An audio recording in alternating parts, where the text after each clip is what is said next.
Vale, en teoría ya estamos en vivo, nada, solo deja verificar que efectivamente sí ya se está transmitiendo. Ok. Vale, pues buenos días a todos los asistentes, muchísimas gracias por acompañarnos en esta conferencia. Hoy tenemos de invitado al maestro Miguel Ángel Ortega Cervantes, que nos va a dar una presentación muy interesante acerca de la línea 16 del Metro de París, en la que está laborando. Entonces, bienvenido Miguel, muchas gracias por apoyarnos con esta conferencia tan interesante. Gracias a ustedes. Vale, voy a hacer un pequeño resumen del currículum, la trayectoria de Miguel. Él es ingeniero civil por parte del Instituto Politécnico Nacional. Es maestro en ingeniería por parte de la Universidad Nacional Autónoma de México, con especialidad en geotecnia. También hizo un máster en túneles y obras subterráneas en el Instituto Nacional de Ciencias Aplicadas en Lyon, Francia. Él ha trabajado en destacadas instituciones como Ingenieros Civiles Asociados en México, en el Instituto de Ingeniería de la UNAM, Ingenieros Consultores GEOS en Francia, Ingeniería Lombardi S.A., también en Francia. Y Miguel es lo que se puede decir en toda la extensión de la palabra un tunelero.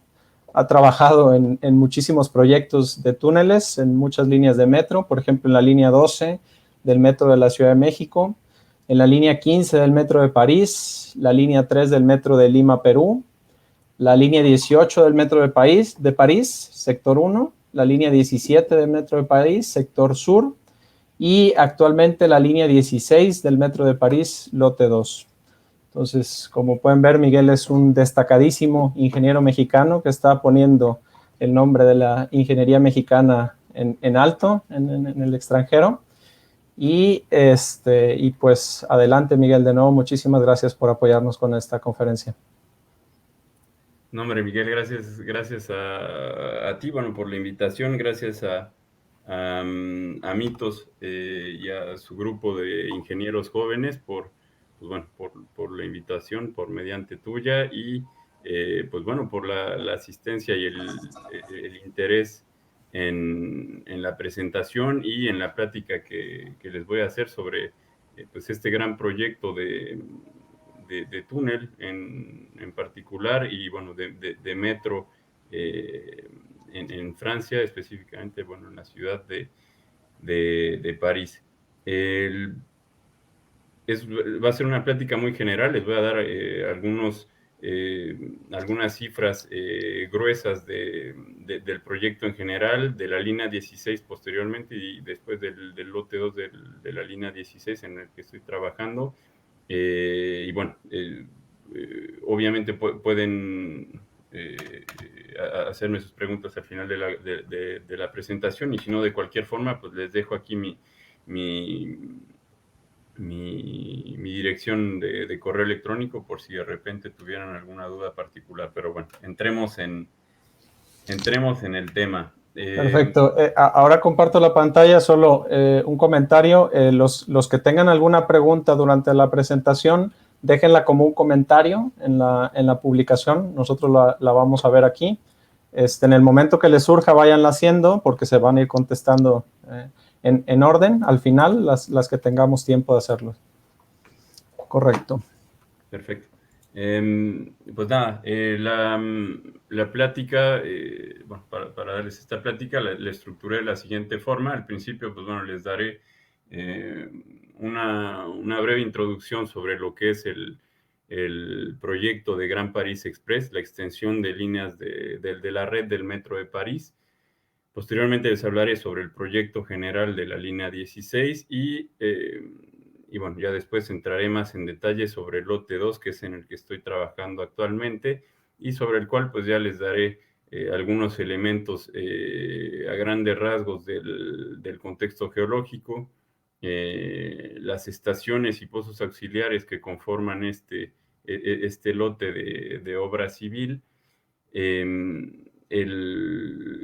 la obra lineal, que bueno, está hecha en subterráneo por túnel mecanizado y por tuneladora, Posteriormente, pues bueno, les daré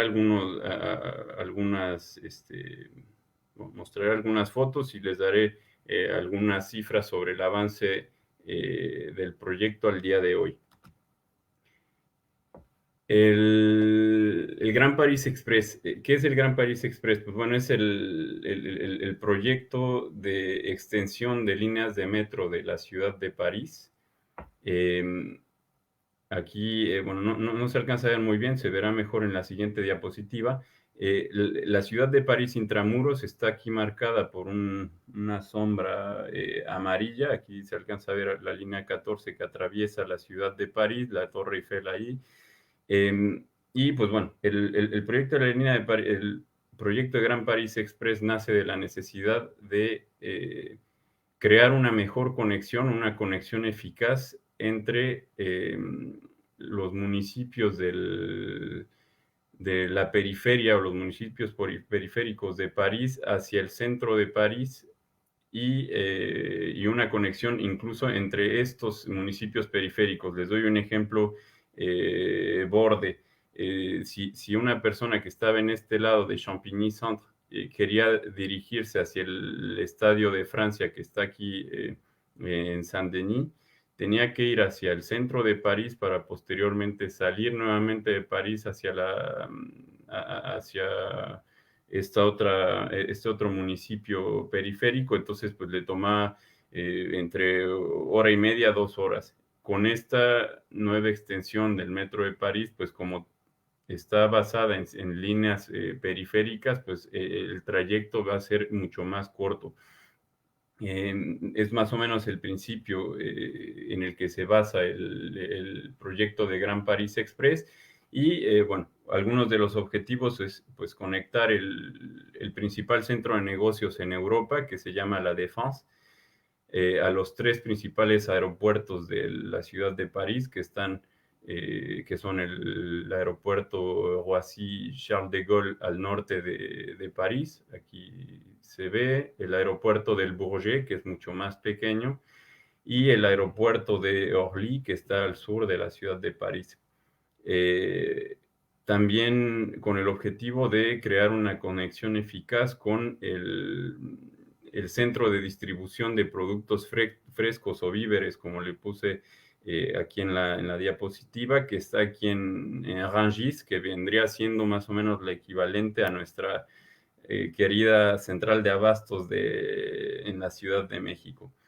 El proyecto del Gran París, pues bueno, surge de una iniciativa pública. En 2010 el gobierno francés crea el organismo público llamado Sociedad del Gran París, que es quien gestiona los proyectos, tanto desde los estudios preliminares, perdón, pasando por la fase de anteproyecto, proyecto definitivo, licitación, proyecto ejecutivo, construcción de obra civil, construcción de obra mecánica, puesta en servicio y posteriormente pues la puesta en las manos del operador, que es otro organismo público llamado RATP.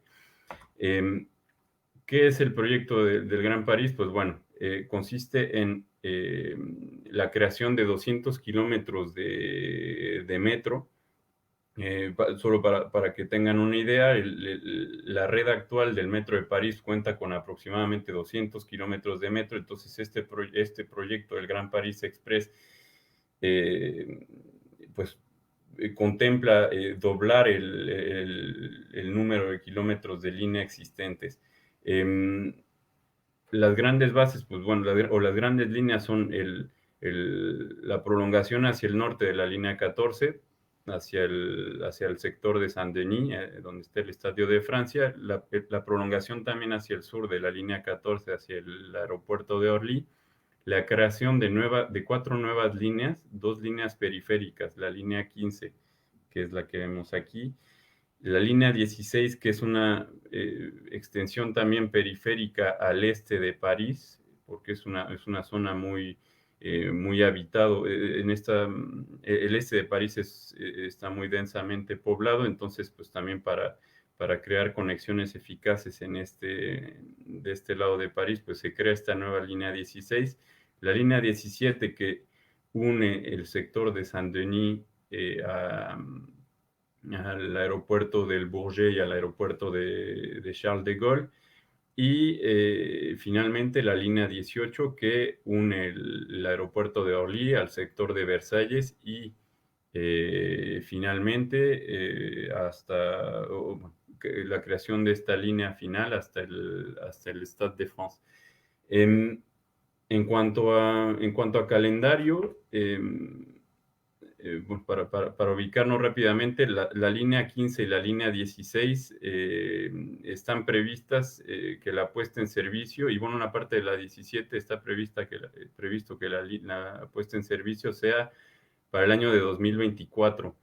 ¿Por qué 2024? Pues como en México, también aquí en Francia, los grandes proyectos de infraestructura como pues están supeditados o sometidos a agendas políticas y sociales. En este caso, 2024, pues viene a ser un hito importante para la ciudad de París y son los Juegos Olímpicos.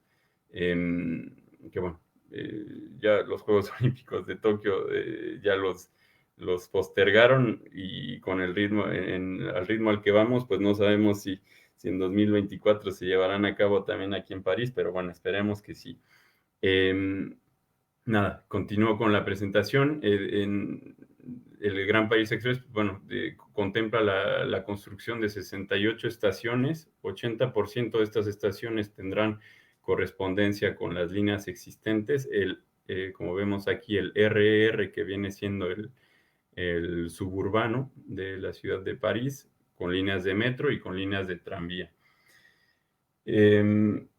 De estos 200 kilómetros, el 90% serán en subterráneo, lo cual pues, es un campo de actividad muy importante para nuestro gremio, para nuestro gremio de ingeniería civil y sobre todo para el gremio de los tuneleros. Y se estima que la capacidad de la red del Gran Paris Express sea aproximadamente de 2 millones de usuarios al día. Aquí se ve un poco más claramente, ya con colores distintos, los 4 proyectos de nuevas líneas, que son, pues como les decía, la 15 y la 16, que se prevén estén en servicio para 2024, y después la 17 completa y la 18 completa, más bien para 2030. Como les decía, 200 kilómetros de línea, 68 estaciones, 7 talleres y centros de mantenimiento de material rodante y pues nada, una cifra importante. El monto total del proyecto del Gran Paris Express está estimado en 35,000 millones de euros. Entrando ya un poco más en detalle sobre la línea 16, concretamente, la línea 16 pues está dividida también en 3 lotes de obra civil y electromecánica. El primer lote, llamado macrolote, pues bueno, ya verán por qué, pues es un lote de casi 20 kilómetros de túnel con 560 metros lineales de sección en cajón, 5 estaciones, 4 obras de conexión, 16 pozos auxiliares. Ya un poco más adelante les daré algunos detalles sobre los tipos de pozos auxiliares. Y bueno, los casi 20 kilómetros de túnel del lote 1 estarán realizados por 6 tuneladoras. El monto estimado de este lote es de 1.200 millones de euros. El lote 2, sobre el que está basada la plática, tiene 11 kilómetros de túnel, cuenta con 4 estaciones, 11 pozos auxiliares. La parte de túnel está realizada por 2 tuneladoras. Bueno, cabe mencionar que todas las tuneladoras del lote de la línea 16 son EPB, a presión de tierra balanceada.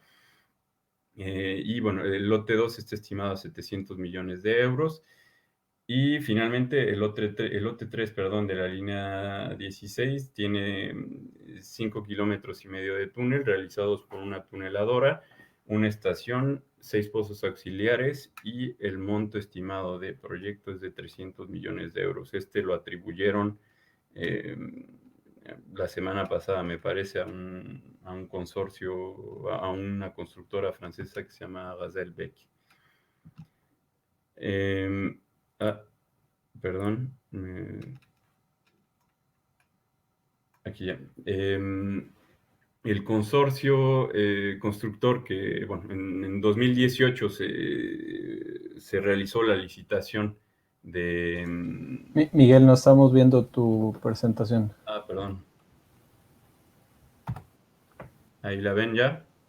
No, se quitó aquí de la plataforma. No sé si puedes dejar de compartir y volver a compartir a ver si aparece. Sí, perdón.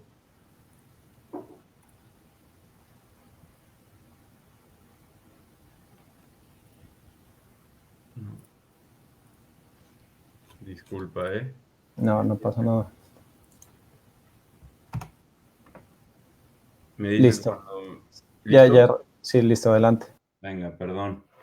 Nada, decía, en el año 2018 se llevó a cabo la licitación pública para el lote 2 de la línea 16 y finalmente, pues bueno, nosotros, la ingeniería, bueno, la compañía de Lombardi, respondimos a la licitación con el consorcio constructor de Salini Impregilo y NGE y pues finalmente nos adjudicaron el proyecto a nosotros.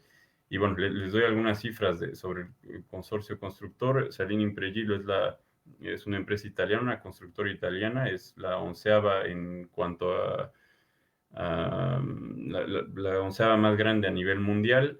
Tienen 110 años de experiencia y cuentan con más de 35,000 colaboradores en todo el mundo. Son mandatarios del consorcio y como compañeros de consorcio está la empresa francesa NGE, que es uno de los grandes actores de la construcción en Francia. Tiene 90 años de experiencia y cuentan con más de 11,000 colaboradores. Para la ingeniería de diseño ejecutivo, somos también un consorcio de firmas de ingeniería, Lombardi, en la cual estoy trabajando, 2 firmas francesas, Sistra y Prodetis, una firma italiana, Criu, y una firma española, Tipsa. La dirección de obra está asegurada por el consorcio GC Tractebel y la parte de cimentaciones profundas y obras especiales, o sea, todo lo que son muros Milán, pilas secantes, inyecciones, jet grouting, etcétera, está realizado por un consorcio de empresas, bueno, también francesas, italiana, española. Probablemente algunos de los nombres de esta diapositiva les sean familiares. Para la parte de túnel, pues en esta diapositiva les muestro la cinemática de las tuneladoras. Son 2 tuneladoras, como les decía, para el lote 2 de la línea 16, la tuneladora número 7.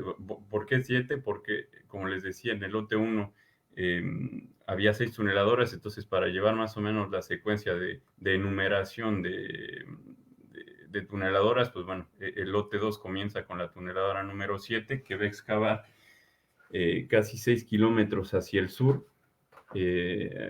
Va a atravesar tres estaciones de Aulnay, Sevran-Bodot y Sevran-Livry, y la tuneladora número 8, que va a excavar 5.3 kilómetros hacia el norte, atravesando la estación de Clichy-Montfermeil.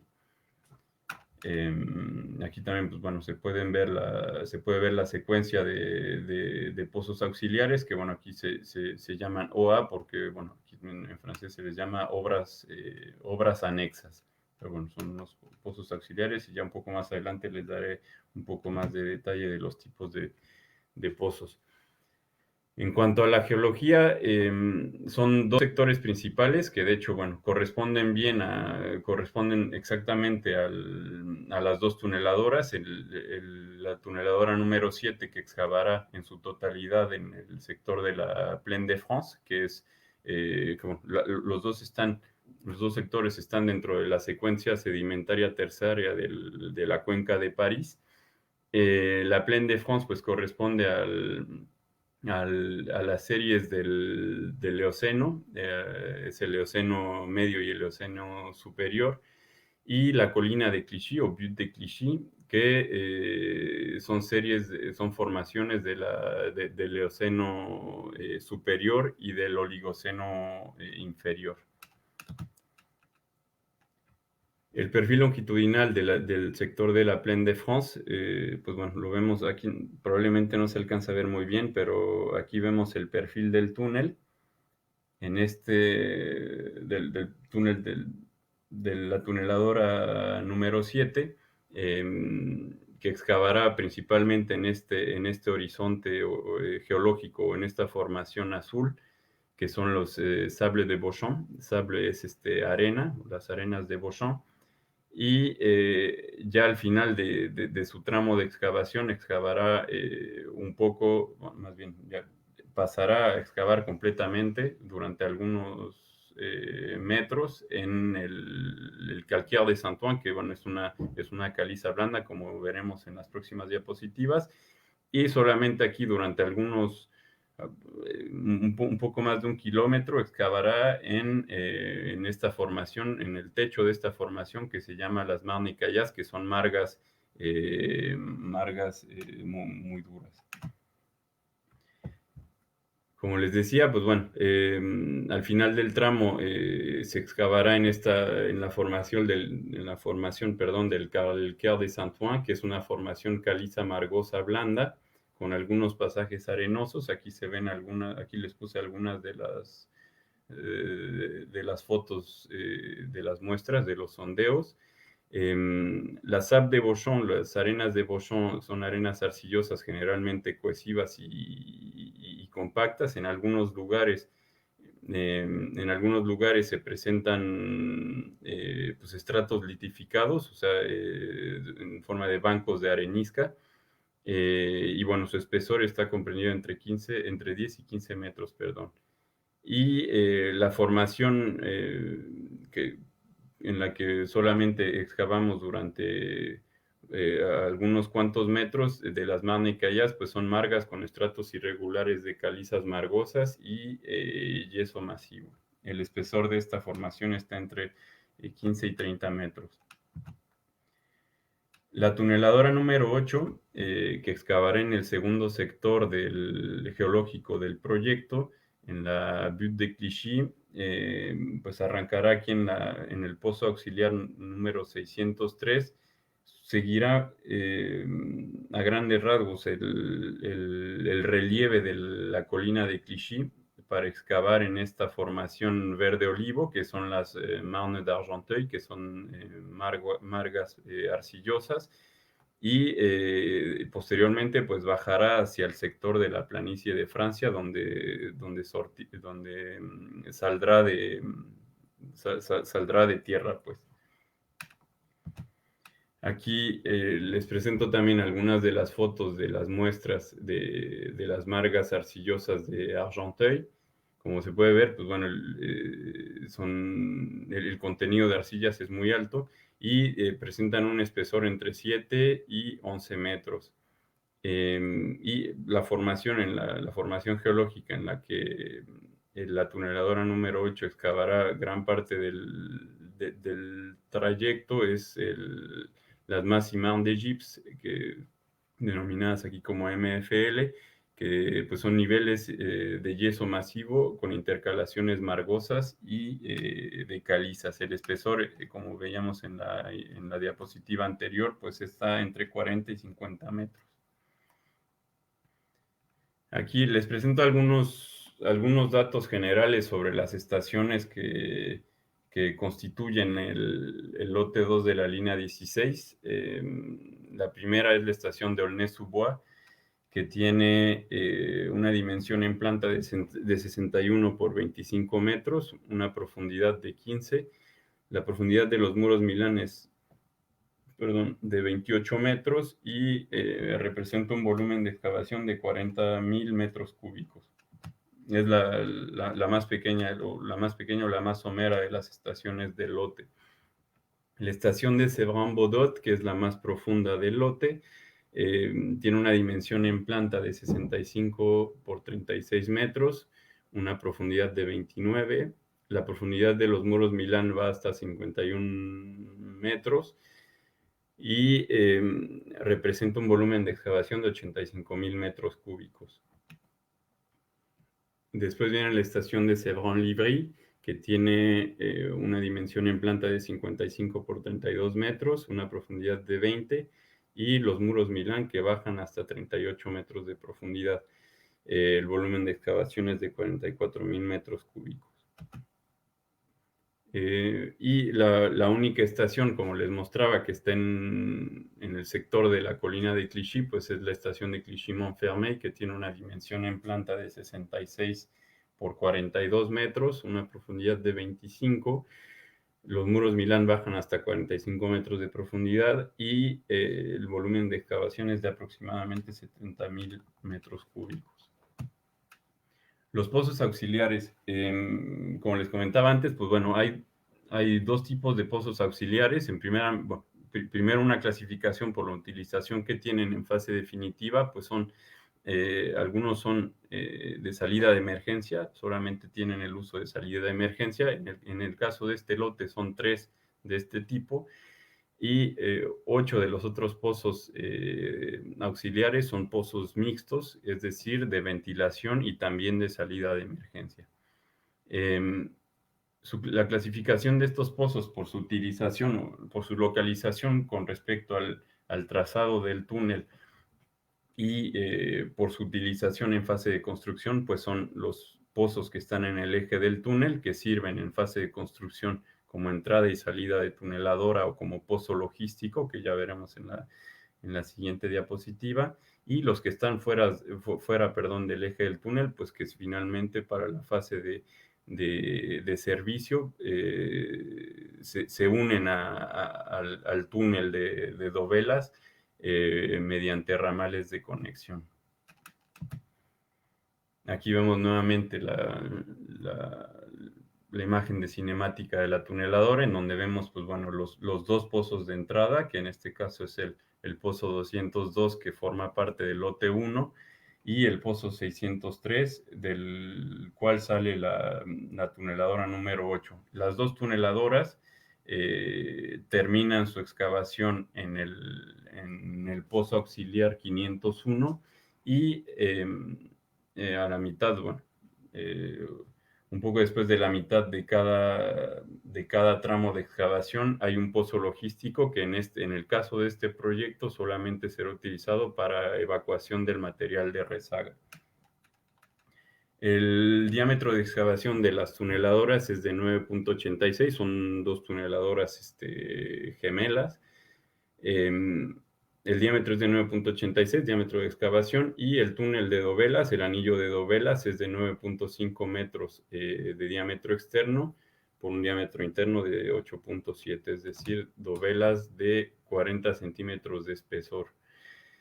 El anillo de dovelas, pues bueno, es un anillo universal que tiene 2 metros de ancho promedio, bueno, más bien de largo en el eje del túnel.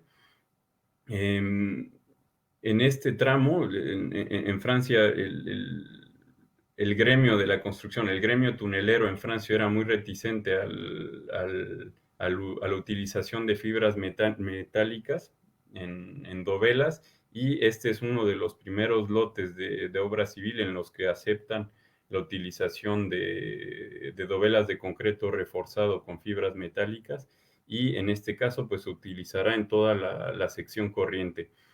En las zonas de entrada y salida de tuneladora, de conexión con los ramales y en los puntos sensibles, es decir, los puntos, las estructuras colindantes que se identificaron como sensibles a las deformaciones, En esas zonas también se utilizarán pues dovelas de concreto armado clásico con varillas de acero.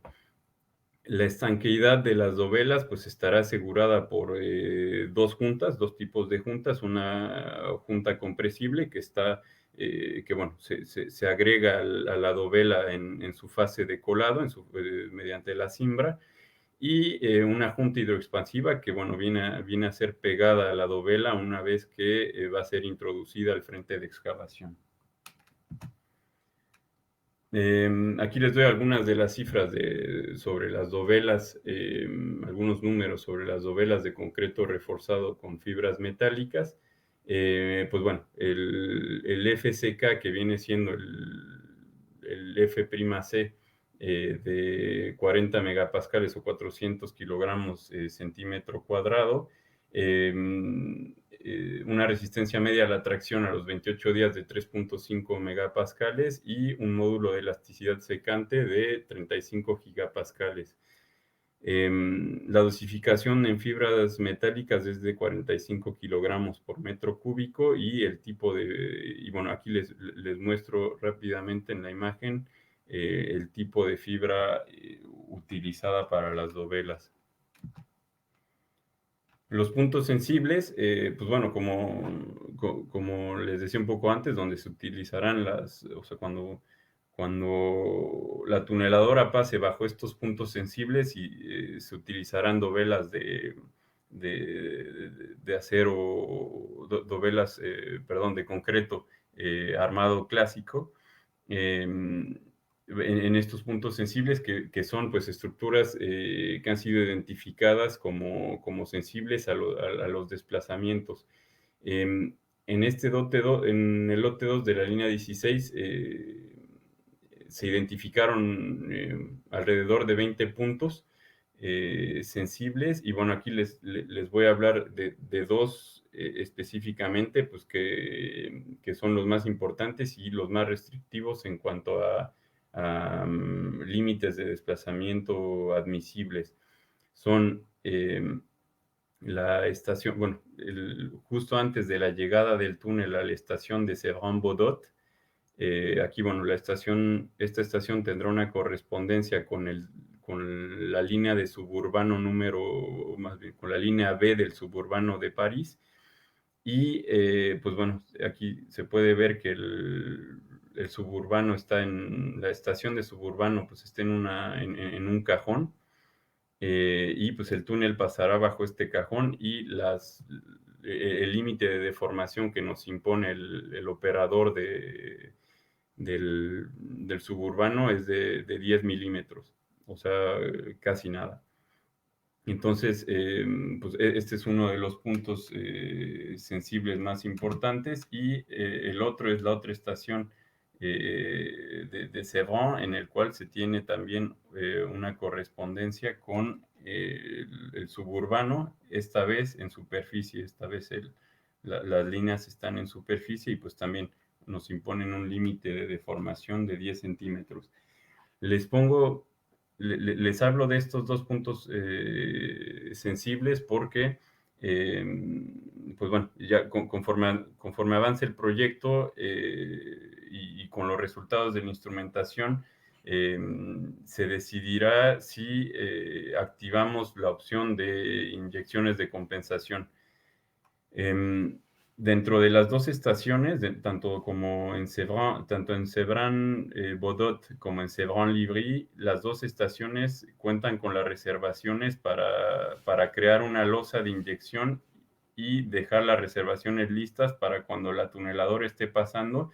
Si de repente los resultados de la instrumentación muestran que nos estamos aproximando a los límites admisibles de deformación, pues que podamos venir a hacer estas inyecciones de compensación a gran presión y compensar una parte de los desplazamientos inducidos en estas estructuras.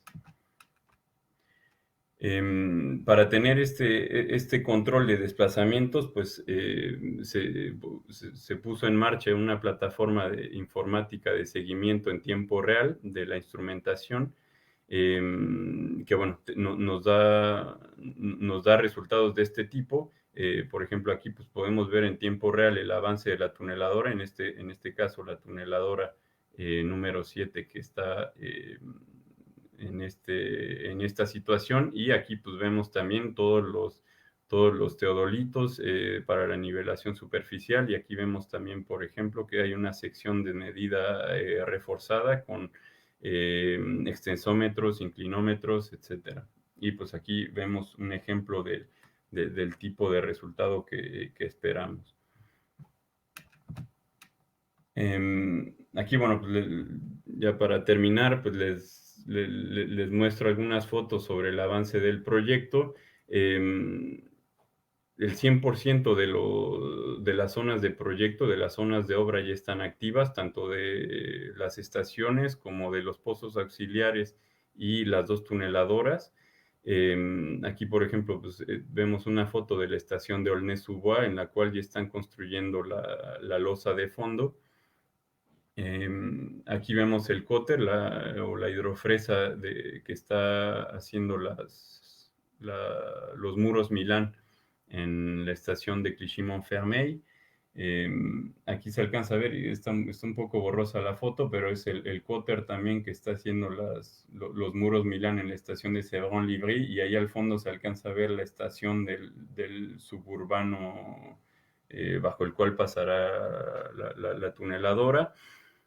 Y aquí pues ya algunas fotos de las dos tuneladoras. La tuneladora número 7 que excavó apenas 120 metros en configuración parcial, es decir, con solamente uno o dos carros del tren de arrastre.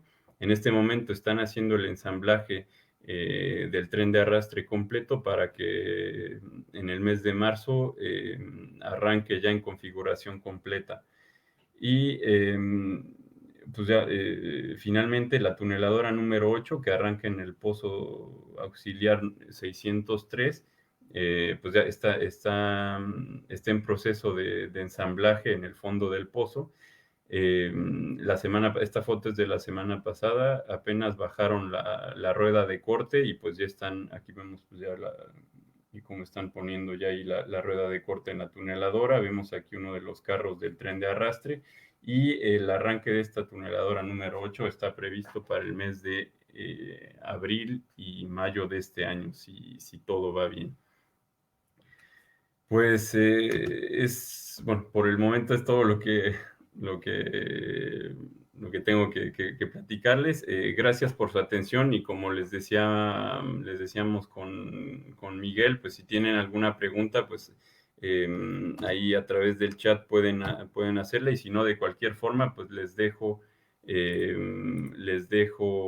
mi dirección de correo electrónico por si de repente tienen alguna otra pregunta en particular, pues me la pueden hacer, y con gusto les responderé.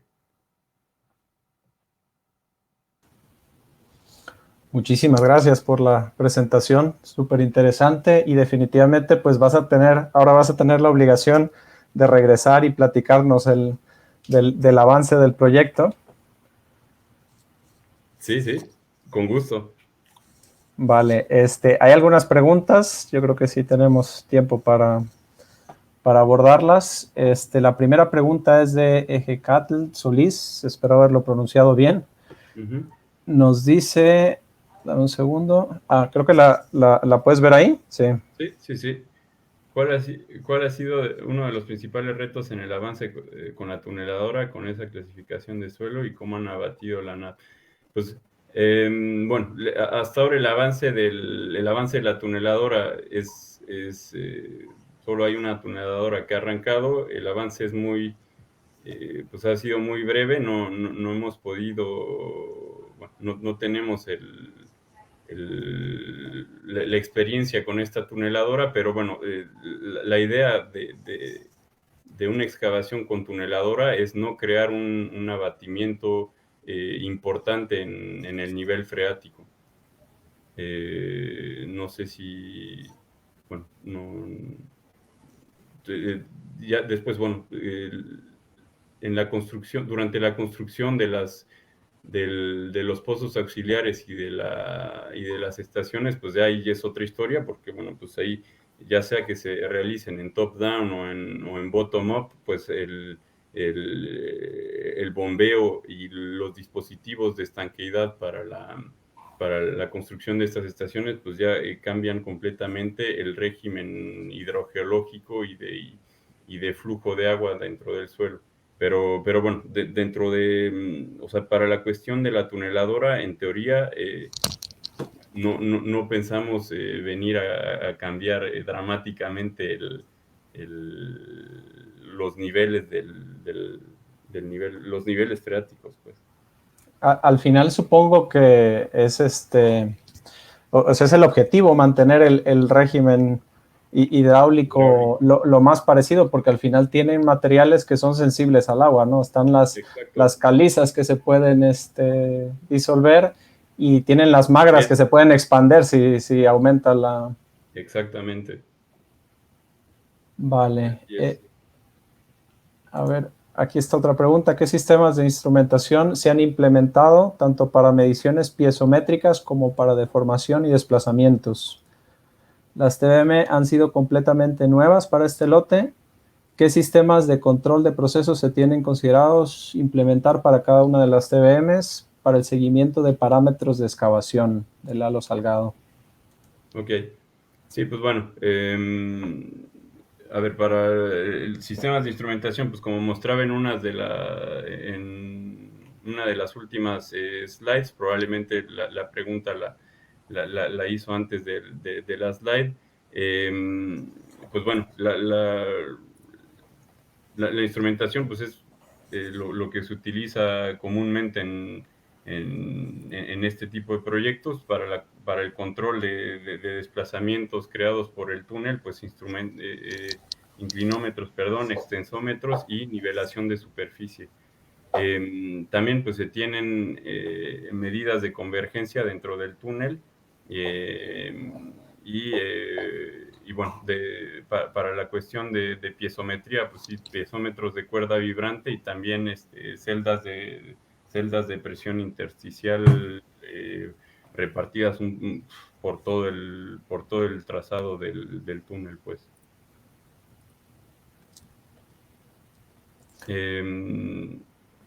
Bueno, Sí. no recuerdo si había... Sí, hay más. Aquí hay una de Joshua Mejía. De acuerdo con las condiciones geológicas y geohidrológicas y la excavación con EPB, ¿han empleado o tienen previsto emplear algún tipo de acondicionamiento para el terreno con espumas o polímeros? Sí, sí, sí. Sí, las dos. O sea, bueno, sí, espumas, polímeros y bueno, siempre, o sea, combinando las dos y con agua para hacer una pasta, una mezcla adecuada y que se pueda poner en presión el frente de excavación, claro. Vale. Y bueno, y por supuesto una felicitación al final. Felicidades, qué orgullo tener ingenieros mexicanos que nos representen en proyectos tan importantes en el mundo. Gracias. Muchas gracias. Pues sí, ahí le hacemos la lucha. Otra felicitación de Vicky Ortega. Bueno, ahí la familia. Otra de Francisco Balcazar. Y aquí hay una pregunta de José Alberto Martínez, que dice que es profesor de la ESIA, que creo que es súper importante, que no está relacionada con la presentación, pero nos dice qué le recomiendas a un estudiante para llegar a trabajar a donde tú has llegado. Pues yo diría lanzarse, o sea, muchas veces, no sé, muchas veces tenemos cierta aprensión por las cuestiones de idioma, de distancia, por supuesto, con respecto a nuestro país de origen, que nos impiden pues dar ese paso. Y yo sí diría, o sea, bueno, si sienten la motivación y el interés por ir pues a algún otro lado para ver cómo se realizan las cosas, que probablemente se realicen de manera diferente, pues den el paso, láncense y bueno, ya si de repente las cosas no son como ustedes las esperaban, pues siempre se puede volver a casa. Y bueno, pues yo ya llevo en Francia ya casi un poco más de 7 años y bueno, por el momento, pues como ven, pues hay proyectos interesantes que pues sí, me llenan como ingeniero, como profesional, pero obviamente si de repente pues hay algún proyecto interesante que saliere por nuestros lares en México o en algún otro lugar en América Latina, pues con gusto se analizaría la oportunidad y me encantaría, claro, volver a trabajar allá. Excelente. A ver, otra pregunta de Lalo Salgado. ¿La producción de anillos de concreto se realiza cercano a cada pozo o bien son fabricados en sitio? ¿Cuál es el programa de trabajo para las TBM en cuanto al rendimiento esperado? Sí, pues tenemos el programa de trabajo, o sea, la eficiencia media de avance de tuneladora, las estimamos casi siempre entre 15 y 20 metros al día. Eh, 20 metros ya es bastante optimista, más bien nos quedamos casi siempre por los 15 para tener una estimación más o menos confiable. Pues depende mucho de las presiones de confinamiento, depende mucho también de las cuestiones geológicas, la velocidad de avance. En cuanto a la producción de dovelas, hay una fábrica de dovelas que está cerca del lote, entonces, pues sí, en cuanto a logística, pues se pensó de esta forma para no tener que para no tener ese problema de encaminar las dovelas hacia los dos sitios de ataque de la tuneladora, pues. Correcto. Más felicitaciones, Miguel. Poco Gracias. Cervantes. Más familia, me parece. Sí, sí, pura familia.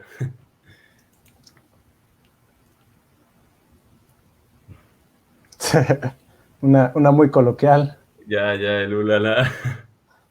Ya, pues bueno, como se puede ver, casi pura familia. No sé si las puedas, Vale, gracias. yo tengo una pregunta. Mencionaste que en los puntos sensibles del proyecto, en las estaciones, se utilizaron dovelas de concreto armado convencional.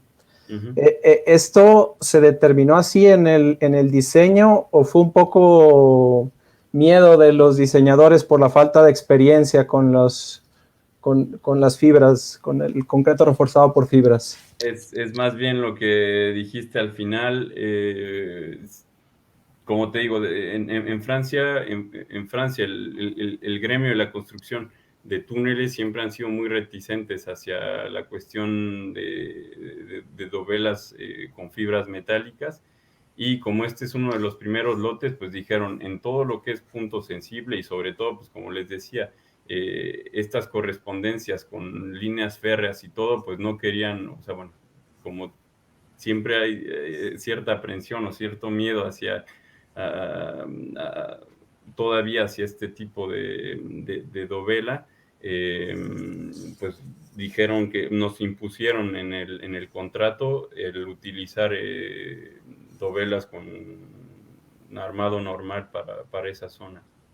En teoría, el armado convencional del resto del desarrollo del túnel hubiese funcionado también ahí en esos puntos Sí, sí, sensibles. sí. Sí, sí, sí. Vale. De hecho, me parece que en la etapa de licitación se propuso que se utilizara en todos lados la tecnología de fibras metálicas, pero bueno, el cliente nos impuso que en estas zonas pues, se utilizaran dovelas normales. Bueno, quizás ya en las siguientes etapas del proyecto ya habrá mucha más confianza a Sí, la sí, sí, tecnología. sí, sí, sí. Sí, bueno, esperamos porque finalmente pues es ¿cómo se llama? Las ventajas con respecto al factor económico, pues son muy importantes, pues. A ver, una pregunta de Ángel Castro. ¿Qué factores han sido determinantes para las paradas de mantenimiento? ¿Cuántas paradas programadas se tienen? Bueno, yo creo que la puedes contextar un poco en el sentido de lo que esperan, porque pues no se tiene todavía un avance significativo. Sí, bueno, yo creo que la primera pregunta, pues sí, o sea, por el momento no se puede responder, pero sí se tienen programadas 3 o 4 paradas para cada tuneladora. Pues ya de por sí, cuando en la llegada a los 2 pozos logísticos, al pozo logístico por tuneladora y a las estaciones, pues ahí se les dará mantenimiento a las 2 tuneladoras. Se aprovechará para darle el mantenimiento a las tuneladoras. Y, Vale. por supuesto, si de repente hay algún problema o que haya que cambiar algún disco de corte o algo así, pues se hará pues, lo que se hace clásicamente, alguna intervención hiperbárica si hay que mantener la presión en el frente. Vale, pues más felicitaciones. Y otra pregunta. ¿Qué puntos positivos podría resaltar de la ingeniería mexicana en comparación de la ingeniería que se lleva a cabo en el extranjero? Pues bueno, que yo diría los mexicanos pues, le entramos a todo y sobre todo pues que pues a mí me tocó trabajar en un proyecto importante también en México y la verdad es que las cosas las hacemos de la misma forma, o sea, yo no veo gran diferencia entre cómo se manejan este tipo de proyectos en México y en otras partes del mundo, al menos en Francia. Yo por eso también, pues invito, de hecho en Lombardi tengo otra compañera mexicana y me ha tocado ver otros compañeros de Latinoamérica en el proyecto y la verdad es que pues nos adaptamos bien y bueno, hacemos, bueno, hasta donde sé, pues bueno, realizamos nuestro trabajo de manera satisfactoria. Entonces, para volver a la pregunta que me hacían antes, pues sí, o sea, simplemente si les llama la atención, pues hay que lanzarse, pues, o sea, Aventarse. sí. Muy bien. Pues más felicitaciones. Y otra pregunta, ¿cuáles podrían ser los sistemas más innovadores que implementan las TBM con respecto a tecnologías anteriores? Pues nada, pues bueno, el control de deformaciones, o sea, bueno, por tecnologías anteriores, no sé, probablemente se refiere a métodos tradicionales de excavación. Yo diría, los sistemas innovadores de las tuneladoras, pues es las cadencias de avance ya de entrada, o sea que nos permiten ir a velocidades que en excavación tradicional no podríamos alcanzar, el control de deformaciones, y bueno, ahora no es el caso en este proyecto, pero pues se tienen tuneladoras de densidad variable que pueden cambiar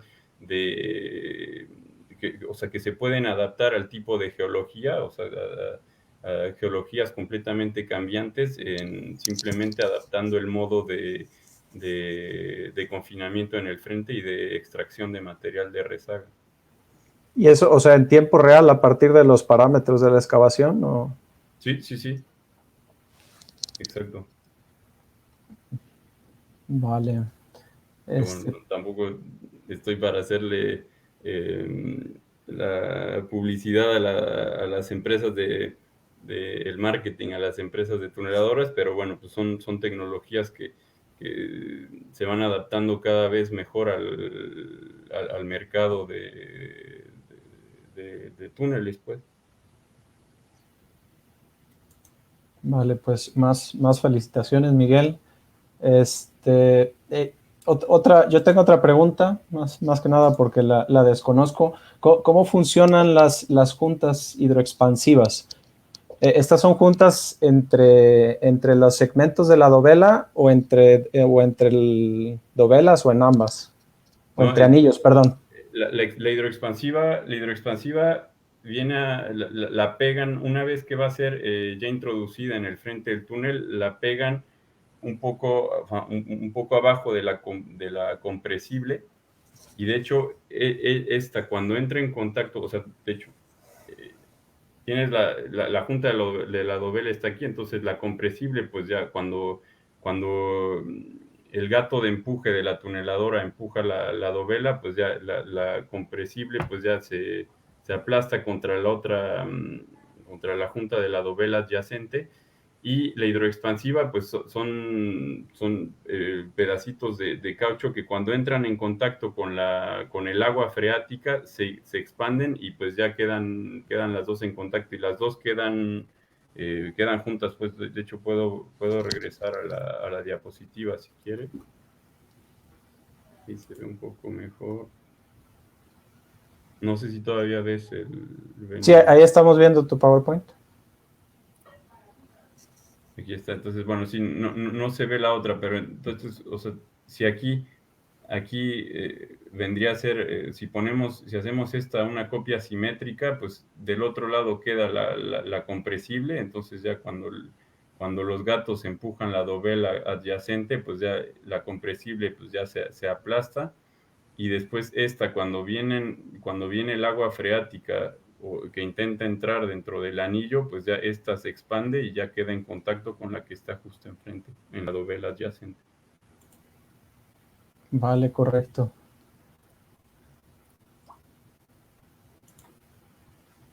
Pues creo que no hay más preguntas, Miguel. Te dejamos para que descanses, vayas a cenar. Sí, ya a cenar por acá, y yo creo que ustedes también dentro de poco a comer algo sabroso. Muy bien, pues de nuevo, Miguel, te agradecemos muchísimo en nombre del grupo de jóvenes de Amitos que nos hayas dado esta charla. De verdad es un orgullo, yo creo, para todos que haya profesionales tan destacados representándonos en el extranjero.